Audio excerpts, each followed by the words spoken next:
Ebana, star muziki kutoka Uganda Jose Chameleone amerejea nyumbani kwake baada ya kuumwa na kulazwa kwa miezi kadhaa nchini Marekani. Amerejea huku afya yake ikiwa imeimarika kiasi, na huku kuna baadhi ya taarifa za madaktari wakiwa wanasema ya kwamba inaweza kapita miaka miwili afu Jose Chameleone akafariki dunia endapo hata aache tabia ya kuwa mraibu wa pombe.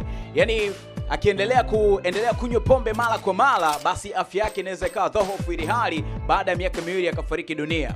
Mtoto wa msanii huyu ambaye anafahamika kwa jina la Marcus, kutoka kwenye video moja hivi ambayo alijishuti huko TikTok, alisema baba yangu anapambana sana na uraibu wa pombe na amekuwa kwa muda mrefu sana, hivyo kunivunja sana moyo pale ambapo ninapoona mitandaoni watu wakimtukana mama yangu wakisema kwamba yeye ndiyo sababu ya kila kitu. Niko hapa kuambia kwamba huo wote ni uongo. Mama yangu hana uhusiano wowote ule. Hayo ndio mambo ambayo Marcus ambaye ni mtoto wa Jose Chameleone aliyazungumza kuhusiana na sakata zima la yeye pamoja na babake, lakini pia mamake kuhusishwa kwenye swala zima la kwamba sababu ambayo inasababisha kwamba Jose Chameleone kuwa mraibu sana wa pombe. Sasa kunazo baadhi ya comment ambazo watu wengi sana wameziachilia kunako platform tofauti kuhusiana na sakata zima la yeye Jose Chameleone pamoja na sakata lake la kuumwa. Sasa kuna watu ambao walikuwa wanasema daktari kasema, ila msemaji mkuu ni Mungu, lakini pia wengi walikuwa wanasema kwamba this is good news, na baadhi ya comment nyingi sana zikiendelea kushukuru kusema kwamba